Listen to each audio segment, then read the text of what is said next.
আসসালামু আলাইকুম।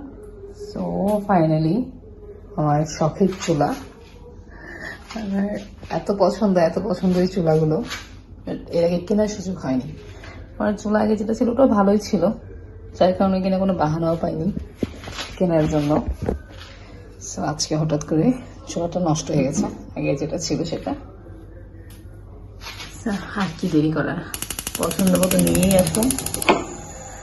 এত ভালো লেগেছে আসলে। একটা মেয়ে মানুষ যত বড় অফিসারই হোক, যত বড় জবই করুক, লাইফে যত এস্টাবলিশ হোক, তার একজন খুশি কিচেনের জিনিসপত্র কেনার। আমার তো এত ভালো লাগে ক্রোকারিস কিনতে, চুলা, এনিথিং, স্পেশালি চায়ের কাপ। নতুন নতুন চায়ের কাপ তো আমার এত পছন্দ। হ্যাঁ অবশ্যই নতুন পছন্দের চুলা, কিছু পছন্দের খাবার। আমার ভাতের সাথে